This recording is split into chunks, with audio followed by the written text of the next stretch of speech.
ये कहानी भरतपुर गांव के शेट्टी परिवार की कहानी है, जिसमें हरिवंश शेट्टी अपनी पत्नी और 3 बेटियों के साथ रहता है।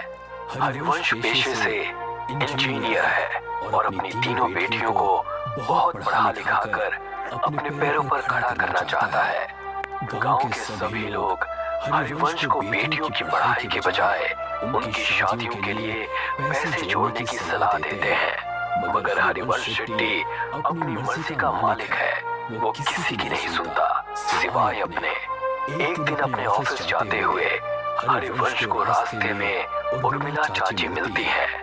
बेटा, मैंने तुम्हें मना किया था ना बेटियों को इतना पढ़ाने से, मगर मैंने सुना है तू उन्हें विदेश भेजने की तैयारी कर रहा है।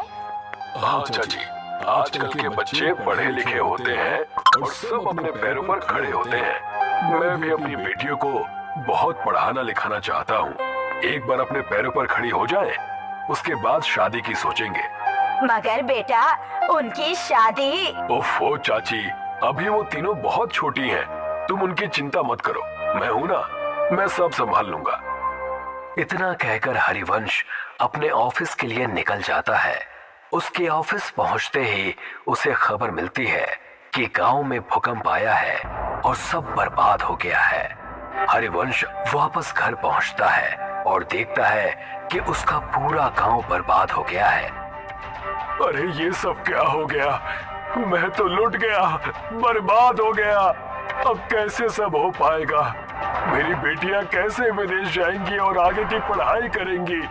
अजी, नुकसान तो पूरे गांव का हुआ है, मगर भगवान की कृपा है कि हम में से किसी को कुछ नहीं हुआ। सभी लोग जल्दी से जल्दी गांव को खाली कर दो। सरकार ने कहा है यहाँ अभी और बड़े भूकंप आने वाले हैं। देखते ही देखते पूरा गांव नदी पार करने के लिए इकट्ठा हो जाता है। सभी नदी के किनारे खड़े चिट्ठी का इंतजार करते हैं। वहीं हरिवंश शेट्टी का परिवार भी अपने नंबर का इंतजार करता है। हरिवंश किसी सोच में डूबा है, तभी उसके कंधे पर कोई हाथ रखता है। हरिवंश पलट कर देखता है तो वो डर जाता है।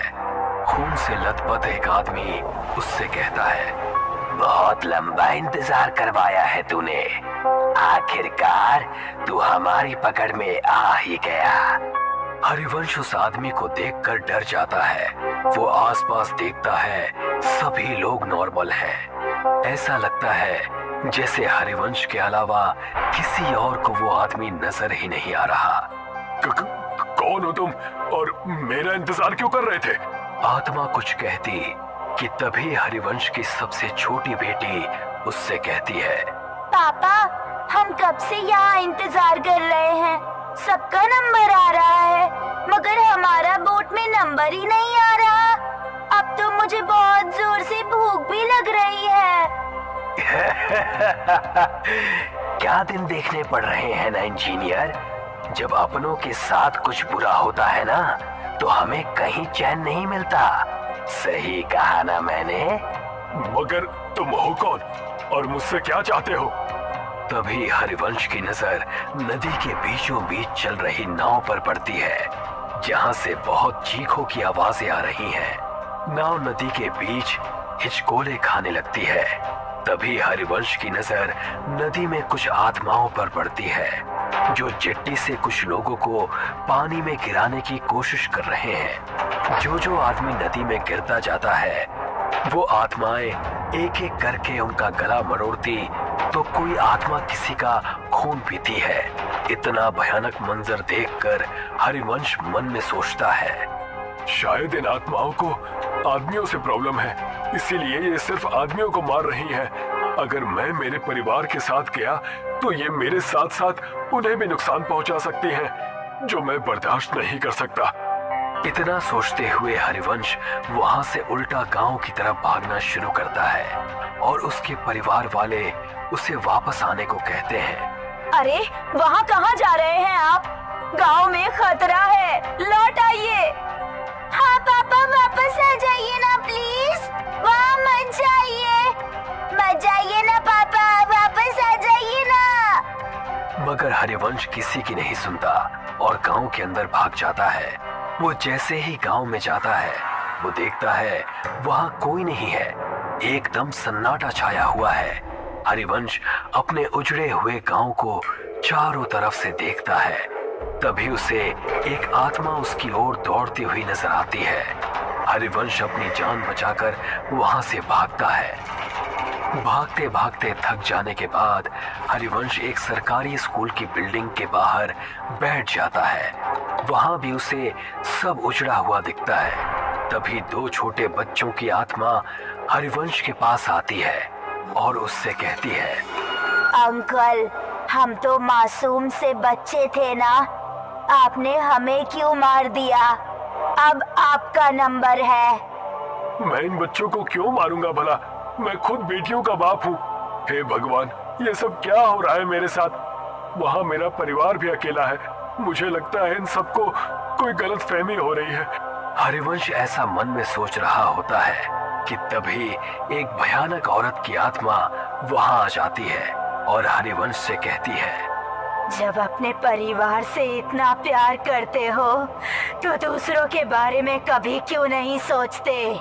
अब तुम मरोगे और बहुत बुरी मौत मरोगे। हरिवंश ये सब देखता है और फिर इधर उधर भागने लगता है।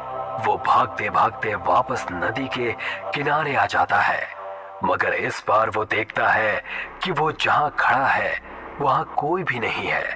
तभी वो देखता है एक और चिट्ठी नदी के अंदर जा रही है जिस पर कुछ आत्माएं हमला करती हैं। हरिवंश को ये पहले समझ में नहीं आता। तभी वो देखता है कि गांव की तरफ से दौड़ती हुई आत्माएं हरिवंश के पास आ रही हैं। अब मेरा बच पाना मुश्किल है भगवान, मेरे परिवार का ध्यान रखना। तभी सामने से आती हुई आत्माएं उस पर जैसे हमला करती हैं। हरिवंश का पांव टकराता है और वो गिरते गिरते बचता है। वो अपनी नजर घुमाता है तो वो देखता है कि नदी पर एक पुल बना हुआ है। ऐसा कैसे हो सकता है? अभी तो यहाँ कुछ भी नहीं था, ये पुल कहाँ से आ गया? हरिवंश को लगता है कि शायद इस मुश्किल घड़ी में उसे कुछ समझ में नहीं आ रहा है। ये पुल पहले से ही यहाँ होगा, मगर उसने नोटिस नहीं किया। हरिवंश बिना कुछ सोचे समझे उस पुल पर चढ़ जाता है और वहां से दूसरी तरफ भागना शुरू करता है। भागते भागते वो ब्रिज के सेंटर में आ जाता है और यहाँ पहुंचते ही उसकी नजर नदी की दूसरी तरफ पड़ती है जहाँ उसका परिवार उसे बुला रहा है। हाँ सुधा, मैं आ रहा हूँ। हाँ बेटा, मैं बस अभी आया। हरिवंश जैसे ही कुछ कदम पुल की दूसरी तरफ दौड़ता है, उन दो बच्चों की आत्माएं उसके सामने आकर खड़ी हो जाती हैं। वो उन्हें देखकर डर जाता है और पलट कर देखता है। वो देखता है बहुत सारी डरावनी आत्माएं उसे घूर रही हैं। नहीं, अब मेरा बच पाना मुश्किल है। मुझे तो मेरा कसूर भी नहीं पता है। पता नहीं ये सब मेरे पीछे क्यों पड़ गए हैं। तभी उनमें से एक आदमी की आत्मा हरिवंश को कहती है, मैं इसे छोड़ूंगा नहीं। इसकी वजह से मुझसे मेरा परिवार छिन गया। इस आदमी का जिंदा रहना बहुत खतरनाक है। अगर आज हमने इसे छोड़ दिया तो ना जाने ये कितने और लोगों को मौत के। सबको कोई गलतफहमी हुई है। मैंने किसी का कुछ नहीं बिगाड़ा। तभी एक दूसरी आत्मा हरिवंश के पास आती है और कहती है, हरिवंश, तुम्हें याद है जब सरकार की तरफ से तुम्हें सरकारी स्कूल बनाने का ठेका नहीं मिल रहा था तो तुमने पैसे देकर वो टेंडर अपने नाम पर ले लिया था। तुम वो 5 साल पुराने टेंडर की बात कर रहे हो? हाँ, क्योंकि मुझे वो प्रोजेक्ट किसी भी कीमत पर चाहिए था। मेरी बेटियां शहर में पढ़ने जाती हैं और वहाँ की फीस बहुत ज्यादा है। मैं गांव में रहने वाला इंजीनियर भला उनके सपनों को कैसे पूरा कर पाता? तो मैंने रिश्वत देकर वो टेंडर अपने नाम करवा लिया था। मगर किसी को इस बात से क्या प्रॉब्लम हो सकती है?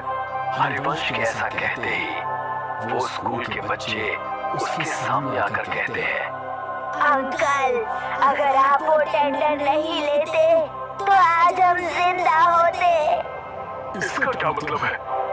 इसका सिंपल सा मतलब है अंकल कि आपने बच्चों के भविष्य का ध्यान रखा, मगर गांव में रहने वाले गरीब परिवार के बच्चों का ध्यान नहीं रखा।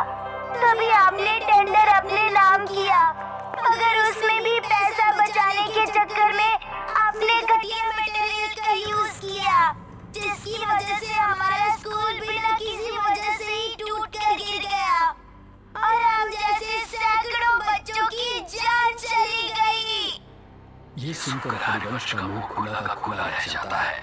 वो कुछ कहता कि तभी औरत हरिवंश के पास आती है और उससे कहती है, इंसान नहीं राक्षस है तू। मेरे बच्चों और मेरे पति को खा गया। अब तू मरेगा। तेरे घर वाले तेरे मरने का तमाशा देखेंगे।